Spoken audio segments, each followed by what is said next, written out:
tells Ranmaru that they have to go right now, but since his friend doesn't understand his urgency, he makes up an excuse and tells him that he just wants to have his shaved ice right away, so they have to run. This clearly doesn't work though, and Ranmaru just complains and stays where he is, saying that it's too hot to run. Minato insists and tries to convince him, letting him know that his home is not that far from where they are right now. Despite all his insistence, the moment he looks up, Minato realizes that it is already too late because the yokai is right behind them, reaching for them with its hand. However, that's when he hears the clapping of two hands, and just like that, the day is bright and back to normal. The man who clapped his hands to get rid of the yokai warns them that if they keep playing under the scorching sun, they'll suffer from heat stroke. Minato is surprised to see that the giant yokai disappeared, and he still doesn't understand that it was the man's doing. Before he can question it any further, the man approaches them and mentions that he heard there's a hot spring town around here. Both Minato and Ranmaru know what he's talking about, so they decide to take him to the hot spring town. Minato asks him if he booked a room for tonight, and when the man denies it, Ranmaru tells him that he might be out of luck in that case. After all, the rooms are usually fully booked around here. Even at this time, it's pretty popular year-round, and every inn here is cozy and awesome. The man is pretty impressed to hear that, and he admits that he would love a chance to enjoy that. He then tells Minato that he'll visit the place and ask if anything is available, but Minato only asks him how he knows that his home is an inn. The mysterious man doesn't answer his question, and he starts staying at Kuchinoki's inn, run by Minato's parents. There was a sudden cancellation on that day, and luckily a room happened to open up, so the man was able to enjoy the hot spring. For some reason, the yokai acted reckless and stayed away from the home and stayed in. Later that day, as Minato complains about his homework, the mysterious man approaches him to see what he's doing. The moment he sees Minato's handwriting, he praises how nice and easy to read it is. Minato thanks him, slightly confused and surprised, and the man explains that it's a pure and honest heart with these letters, so he has to make sure to treasure his gift. That compliment makes Minato really happy, so he takes what the man told him to heart, and the nameplates he makes for the house come out really well after that. Back to the present time, as Minato tells Yamagami the story, he also mentions that the men must have known that his handwriting had the elimination power. Yamagami tells him that he was most likely what they call a traveling exorcist. He explains that, unlike on Myoji, exorcists are regular beings, but he must have significant power. Minato now understands why the yokai stayed away from him. Yamagami decides to change the subject and asking how the master the power to seal things is going. Minato had completely forgotten about it, and he mentions that he was practicing sealing the elimination power into a talisman. Yamagami informs him that there was a hint for it in his memories, because that exorcist saw what's at the core of his power. Minato remembers the exact words that man used, and he starts to understand it a bit better now. He immediately gets to work, writing down a talisman as he imagines that he's sealing his heart into it. When Yamagami sees his work, he tells him that he has finally succeeded, which makes Minato really happy. In a change of scene, we see two women named Tsubaki and Fujino in an abandoned building, easily getting rid of powerful evil spirits. Tetsu and Harima approach them just then, and Tsubaki informs them that they've done all they can with their weapons and spiritual powers, so they now need the Jade One's talismans. Harima gives them two talismans he got from Minato, and both Tsubaki and Fujino are amazed to see the power they hold. Three more women come running to them just then, and they all ask Harima to give them talismans as well, since they're being chased by countless evil spirits. Even Kotetsu thinks that these are a lot of evil spirits, so Harima doesn't hesitate and gives them all a talisman. With only three talismans, they're able to dispel the evil spirits in a matter of seconds, and with that, they finally clear the area. The women sigh in relief, realizing that they've been saved by these talismans, so they're very thankful to the Jade One. Kotetsu just observes them and tells Harima that these girls in his family are pretty, but not exactly quiet and reserved. Right after getting rid of the evil spirits, all they talk about is taking a long bath and binge-watching movies. Tsubaki clarifies that before that, they must wipe out the evil spirits, so he asks Harima for more talismans. He informs her that he only has one more left, so Tsubaki asks him to go immediately. Before he can leave to get more talismans, the rest of the girls approach him, knowing that he's going to meet the Jade One. They're all curious about what he's like, but they assume it's a man, so they ask Harima if he's good looking. Fujino stops them and asks them to cut Harima some slack, since their dear brother has no understanding of what makes a man handsome. Kotetsu can't hold his laugh when he hears that, but Harima tries to ignore their comments and simply leaves. He tries to mentally prepare himself to visit Minato, but as soon as he steps into the house, he feels a powerful pressure coming from multiple kami, even stronger than the last time he was there. By the time he gets to the garden, Harima is already breathless, and Minato doesn't understand why. Harima simply brushes it off and asks him about the talismans he had asked him for. Just then, he sees water splashing in the pond, which makes him wonder if the spirit animals are raging out of anger or something like that. Minato denies it, but he doesn't know how to explain that it is actually Uryu simply playing and jumping around in the pond as Reiki takes a nap on a rock. He just asks Harima not to worry about it, but since he doesn't explain a thing, Harima is just shocked to know that Minato doesn't even bat an eye at the raging spirit animals. As he silently admires him, Minato gives him the talismans he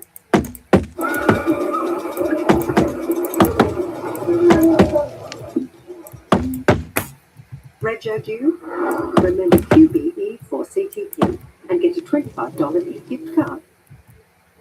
There you have those weekend bread with crazy deals. Like the Samsung Galaxy S25 X1, 40% off. I want them 60% off this eBay Pro, but I can't still find $99. And this Nintendo 2 Switch, just now for a crazy $649. Presents Force Flex garbage bags. Our zero risk protection won't let you down. After 50 years of supporting Australian coach around lives, I know that with the right legal help, life can move forward. It's unfair can be restored and work together. We have been right wrong. And explains that he actually received a new power the other day. Using that, he sealed the elimination power into the talismans, so the power won't leak out, and its effect should last longer. Harima is surprised to hear this, so he thanks him for the effort and accepts the talismans. As they speak, he can't hide the pain he feels in his shoulder, and Minato mentions that he looks tired. Harima doesn't deny it, and explains that there has been an outbreak of evil spirits lately. Just then, Fujin and Raijin show up to visit Minato, since it has been a while already. Minato gladly greets them, and even Fujin mentions that Harima looks quite exhausted. Raijin agrees with him, and since he feels kind of bad for him, he says that he could give him an electric shock to make him feel better. Harima can't see or hear anything, so Minato informs him that Raijin wants to give him an electric shock. That clearly takes Harima off guard, and before he can say anything, Raijin places a hand on his shoulder and gives him a strong electric shock, making him scream in pain. Minato panics when Harima passes out on the spot, and Raijin wonders if it was too strong, perhaps. Yamagami simply enjoys his sweets, as always, not even fazed about the whole situation at all, as Minato tries to help Harima come back to life. The next day, Minato decides to go shopping with Yamagami, but he's still worried about Harima, hoping that he's doing okay. Yamagami reassures him and tells him that the rest is up to him, so he doesn't have to worry. Leaving that aside, he mentions that he's looking forward to the new Sakura Mochi from Etches and Tay, so he wants to get home quickly to try it. Minato agrees, but he suddenly stops walking when he senses something strange around the area, and the air starts feeling heavy. Before he can react, an abandoned Kami realm appears right behind him, and it pulls in both him and Yamagami. After they fall into an unknown place, Yamagami wonders what's the matter with himself, and explains that he was distracted by the thought of Sakura Mochi. Minato simply observes his surroundings, and mentions that this must be the Kami realm of the god that's fallen. Yamagami confirms it, and informs him that this was created by someone who's not that strong. They don't know where this Kami is, though, so Minato asks him how they'll get out of this place. Yamagami tells him that he just has to tear open the space with his power of wind, so Minato decides to give it a try. However, before he does anything, he asks Yamagami what will happen to the Kami who created this if they get out of here. Yamagami explains that if they let it stay abandoned, impurity will amplify, and eventually it will start to affect its surroundings. He knows that Minato can't possibly just leave it alone, because he's too nice to say no. Minato agrees, but Yamagami tells him that that's very much like him, so it isn't a surprise. Without wasting any more time, Minato decides to look for the Kami who created this place. As he walks around with Yamagami, he comes across a rusty sword surrounded by dark miasma. Minato wonders if that's the Kami they're looking for, and Yamagami lets him know that it was originally a sword. For a moment, Minato thinks that it was the god of swords or something like that, but Yamagami clarifies that man-made objects are not natural dwellings for divine spirits. He explains that this is a divine spirit channeled into a sword by humans, which is why he said it was originally a sword. For some reason, Minato's chest feels tight when he looks at it, so he assumes that the Kami is angry. Yamagami admits that it seems that way, and he asks him what he will do now, wanting to know if he'll eliminate it. Minato gives it some thought and mentions that this Kami is probably angry because it wasn't respected. Yamagami asks him what makes him say that, and Minato explains that the sword is rusty all over, so it's clear that it wasn't taken care of. After all, if it was cherished and worshipped, it wouldn't look like this right now. Yamagami confirms it, so Minato tells him that he doesn't want to eliminate this Kami, and he is going to try and purify it with the new talisman instead. As soon as he pulls out the new talisman, his power starts shining all over the place, but it doesn't immediately fix the problem, since the impurity is incredible, despite how difficult it seems. Yamagami tells him that he's doing a good job, because the normal talisman would have lost its effectiveness already, unlike this one. Once Minato finishes using the talisman, he admits that the power to seal things was really helpful, and apparently helped dispel all the dark miasma surrounding the sword, though it still looks rusty. Yamagami asks him to leave the rest to him, though he clarifies that he has never looked after another Kami before, so he doesn't know what will happen. Minato is a little taken off guard by that comment, and he tells him that that doesn't make him feel assured at all. Despite that, Yamagami ignores his concerns and touches the sword, making it shine brightly. The light blinds Minato for a brief moment, but when he opens his eyes again, he's surprised to see that the Kami is entirely gone now. Yamagami explains that he rescued the Kami, so everything is fine now, which makes Minato feel relieved. However, that feeling doesn't last long, because the whole place soon begins collapsing. Huge rocks start falling all around them, so Yamagami explains that this place will disappear soon, and and he must use the power of wind right away to get them out of there as soon as possible. Minato complies and immediately gets to work, and while he tries to figure out a way to escape the place with his power, Kotetsu gets rid of the evil spirits in an abandoned building somewhere else. Since there are a lot of evil spirits, he summons his familiar number 5, a giant whale that swallows them all in a matter of seconds. Soon enough, the area is completely cleared, so Kotetsu praises the whale, saying that it did a good job. However, the whale just complains in response, making him understand that it is already full, and it can't possibly swallow more evil spirits. To make things worse, more evil spirits surround him in no time, so Kotetsu starts wondering what's taking Ichijo and Shiori so long. Meanwhile, Ichijo is also completely surrounded by evil spirits, but he has no way of defending himself. Just then,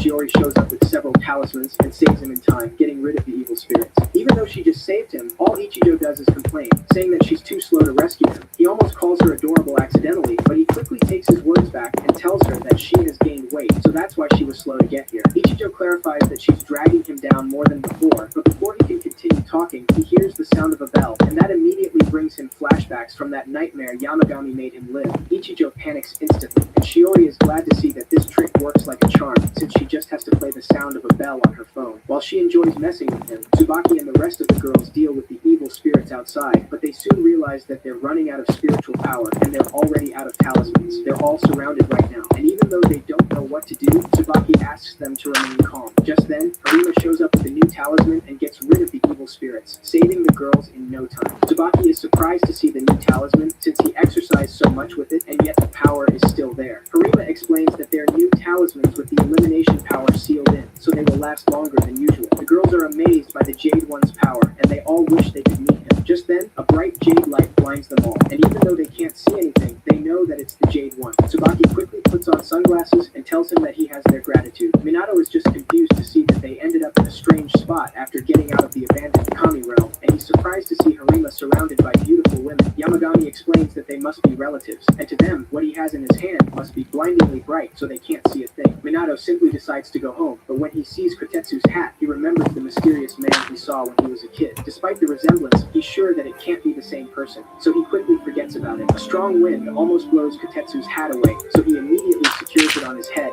and explains that it's his old man's trademark since he was an exorcist. When Yamagami gets home, he finally enjoys the sweets Minato bought, and they're so good that they even help him go back to his normal self. Minato then sees a sphere that comes out of his fur, and when Yamagami tells him that it's the divine spirit that was in the sword, he decides to put it somewhere in the garden so it can rest and get better soon. Sometime later, Minato returns home after an exhausting shopping day, feeling worn out due to the unbearable heat outside. He sighs in relief as soon as he sets a foot inside, saying that he thought he was going to die out there. Yamagami admits that the heat these days is certainly abnormal, but this garden is a Kami realm, so it is always nice as it should be. With that in mind, he decides to make some renovations to the garden to make it more comfortable. Minato tells him that he probably shouldn't do that, because if he overuses his power again, then he'll shrink. Yamagami asks him not to worry and uses his power to turn the pond into a stream. Minato is surprised to see that the water is actually flowing now, and he admits that it really changes the feeling of the garden. Despite that, Yamagami says that he still thinks that it needs something else, so he makes the stream larger and then decides that it needs a bridge. After creating the bridge, he says that it's not the best spot and decides to move it somewhere else, using his power again. Minato tries to warn him that he shouldn't use his power recklessly, but Yamagami stubbornly insists and moves the bridge one more time, trying to find the perfect spot. Even after finding the perfect spot for it, he says that something is still missing, and it's the sound of the water. Minato doesn't know what he's talking about, but before he can stop him, Yamagami uses his power to create a waterfall in the garden. That certainly surprises Minato, and he admits that the sound of the waterfall sure is soothing, and it feels nice and cool in an instant. However, when he turns to look at Yamagami, Minato is shocked to see that he's turned Chihuahua-sized again for overusing his power. Yamagami roars and reminds him that he's a mountain god, not a Chihuahua, but Minato thinks that even his roar sounds adorable now. The Martins soon arrive to scold Yamagami, and Sari reminds him that he's asked him many times not to overuse his power. Tarika agrees and reminds him that he always ends up in that pathetic state because he gets carried away. Even Utsugi is concerned now because he's gotten even smaller than them, and they're his minions.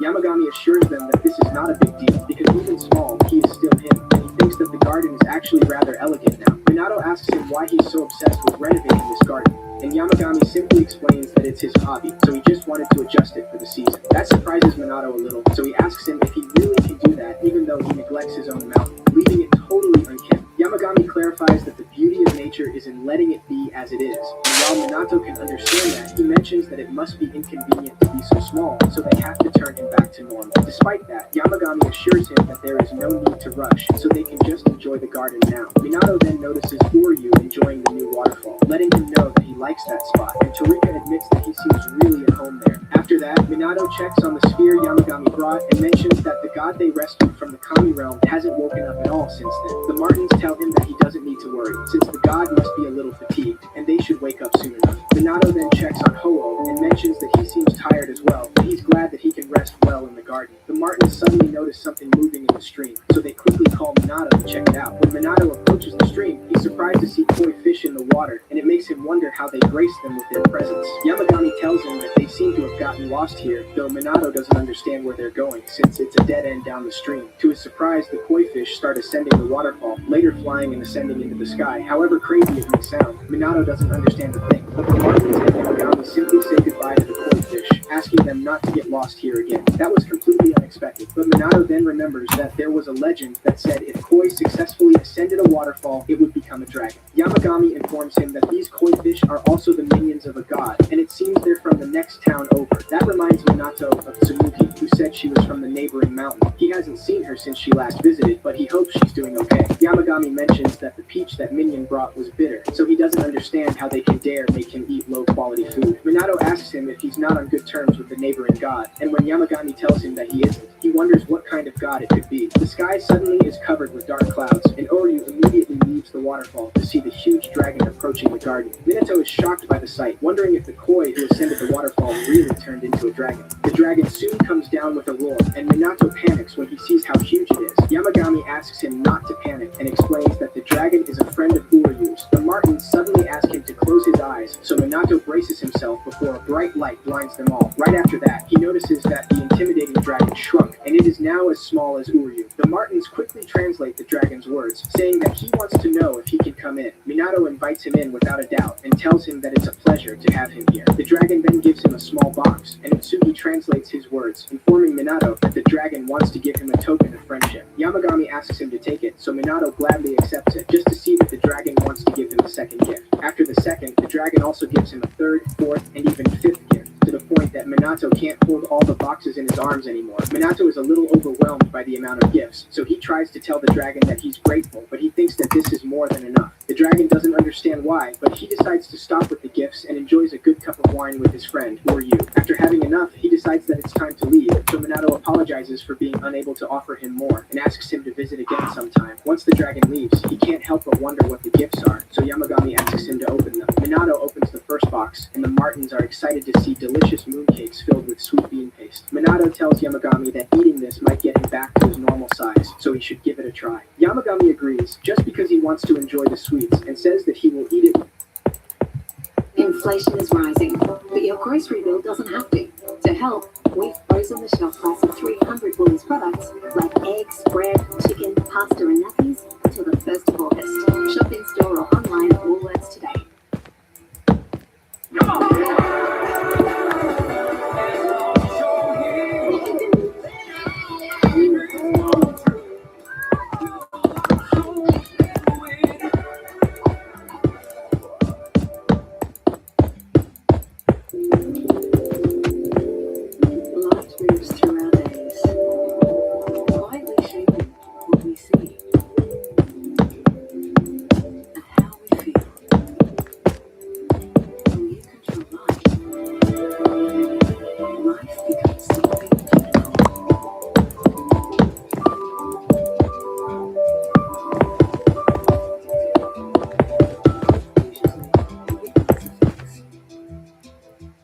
Without hesitation in that case. After eating the first mooncake, he admits that the flavor is not bad, and he really likes it. Despite this, Minato notices that he doesn't seem to be growing back to his normal size, so perhaps it'll take more than that. Torika opens another box and finds a rare snack, and the others find Chinese tea in another box. When Minato sees all of this, he decides to open all the boxes full of different sweets and snacks, and asks Yamagami to have a feast, hoping that he can grow back to his normal size. Without a doubt, Yamagami enjoys the food and eats all the sweets, one after another. After a while, he eats the last mooncake and says that it is extremely delectable, but the Martins and Minato are disappointed to see that he hasn't grown back at all, even after all that food. Seri mentions that he must eat more to to regain his power, though Utsuki confesses that he wanted to taste at least one of the sweets he ate. Yamagami isn't concerned at all, so while they wonder what to do, he decides to take a nap. Minato knows that they can't just leave things like this, so he later goes shopping to the neighboring town to buy all the premium Japanese sweets money can buy. Yamagami admits that he can't wait to taste them, and Minato tells him that he'd like for him to grow back to his normal size soon. As they walk through the town, he notices the Inari Shrine and asks Yamagami if this is the mountain where Tsumugi is. When Yamagami confirms it, Minato mentions that it's a cute little mountain, and he thought gods only reside on big mountains. Yamagami explains that the size doesn't matter because they're truly everywhere. Before he can finish his sentence, Minato is suddenly pulled in towards the shrine, making him panic and wonder if it's another abandoned kami realm that's pulling him in. Yamagami immediately steps in the way and asks the god of the shrine how she can dare behave so selfishly. With this, the god finally lets go of Minato, but Yamagami is still angry, especially when the god shows up in front of him in the flesh. Minato is surprised when he sees a nine-tailed fox right in front of them, and he wonders if it's a yokai. Yamagami informs him that it's actually a god, the god of this mountain, Tenko, and Tsumugi is her minion. The god instantly disappears after that, and Minato once again asks Yamagami if he's not on good terms with Tenko. Yamagami walks away and clarifies that it is neither good nor bad, and she simply invited him here. Minato doesn't understand why though, since he's never walked by here until today, and he certainly has never met her. Yamagami informs him that she actually does know him, since she sees everything her minion does. He doesn't know if it's to see him in person or to get a hold of his Inarizushi, but she apparently wanted to invite him to her shrine. Minato admits that it was a rather aggressive invitation, and if she could invite him normally, he wouldn't mind visiting her. Yamagami warns him that there is no guarantee that he can come back, so Minato actually decides to pass. In a change of scene, we see Harima talking to Kotetsu about the exorcist in the neighboring town. He explains that when they eliminated the evil spirit at the abandoned hospital before, he saw a man named Ansho. Kotetsu knows that he's an exorcist from the neighboring town, so he doesn't understand why he was in their jurisdiction. Harima is just as clueless, but Shiori later informs him that she looked into it because something about it bothered her. Apparently, the man called Ansho has often been seen in Hojo with someone who appears to be his subordinate, though she doesn't know what he's doing yet. Kotetsu admits that that's concerning, so he decides that he'll look into it as well. We later see Ansho and his subordinate visiting a granny who says that her back has been hurting. Ansho assures her that it must be because of an evil spirit, and his subordinate explains that they're exorcists, so they can see stuff like that. The poor granny easily believes in their words, so she asks them what can be done about this. Ansho smiles and asks her not to worry, showing her a cheap-looking talisman and saying that it will eliminate the evil spirit for her. He claims that it works like magic and mentions that she can have 11 talismans for the price of 10. The granny easily falls for the scam and decides to buy the talismans, thinking that it will get rid of the supposed evil spirits and the pain in her back. Later that day, after getting back home, Yamagami enjoys all the sweets Minato bought for him, but Minato is concerned to see that he's not growing back even after all this food. Despite how worried he is, Yamagami reminds him that he doesn't need to rush, because he'll grow back eventually. Minato can't believe how carefree Yamagami is about the whole thing, but before he can think about it further, he notices that a lot of branches have fallen from the sacred tree. Yamagami tells him that it's proof that this Kusunoki is growing, and that gives Minato an idea. He takes a chisel and starts carving some wood from the sacred tree, but for some reason, Kirin stares at him with fear. Boryu approaches him to ask him what he's scared of, so Kirin explains that Minato is using a weapon of deadly force,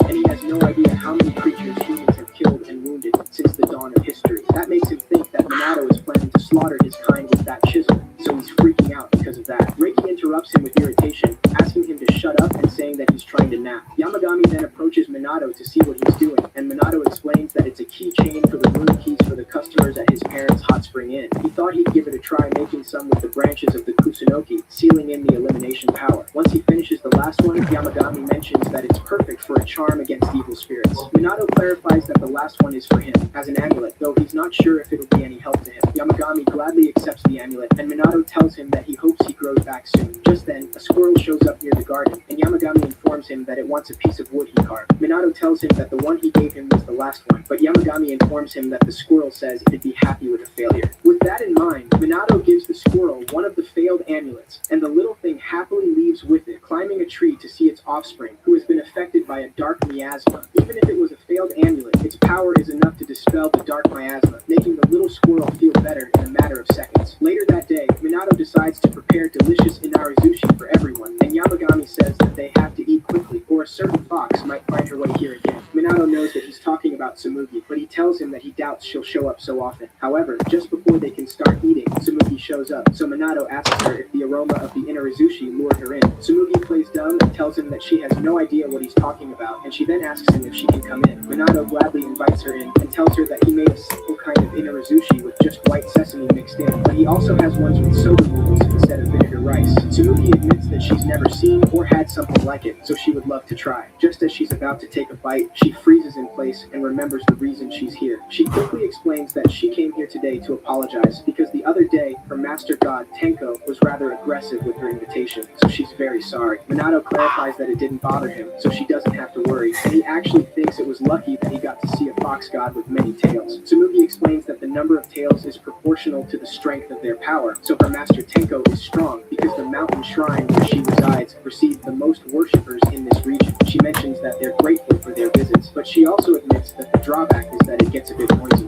Tsumugi suddenly loses consciousness mid-sentence, and the mark on her forehead turns red. 9 tails grow on her back, letting them know that now Tenko is the one speaking, and she says that even if the outside may be noisy, her kami realm is nice and quiet. She asks Minato to visit her, saying that he should bring those Inarizushi, of course, because she's interested in that soba inari of his now. Yamagami calls her a glutton, saying that she's a truly greedy vixen, but Tenko reminds him that that's coming from someone who'd stop an eruption because of some stupid sweets. He tells her that unlike her, he's not low enough to sneak into someone else's kami realm for food, and he hasn't given her permission to step in here. Tenko clarifies that he allowed her minion to come in, which means she's allowed to come in too. Hey, fuck Yamagami it. asks her to stop interpreting things in a way that's convenient for her, but Tenko tells him that she doesn't need his permission to enter here, because if Minato proves anyone can have access to this garden. She suddenly gets aggressive and clarifies that it's very unpleasant to be looked down upon by him. Yamagami gets just as aggressive and attacks without hesitation, but Tenko simply blocks the attack and mocks him for being so weak and pathetic. She tells him that right now his power is Can't feel my bed, mister? not even a fly. Look at this. Yamagami attacks her again, clearly offended, but Tenko simply blocks it once again and tells him that in his state, the body of her Tsuki is more than enough to deal Look with, at this. so she's bound to prevail over him. Yamagami tells her that he'll show her what he's made of, and he immediately jumps at her and hits her with his head. Tenko withstands his attack and insults his pathetic state, saying that he should take a good look at himself in the mirror. Minato can do nothing but watch as they fight in the sky, and his attempts to stop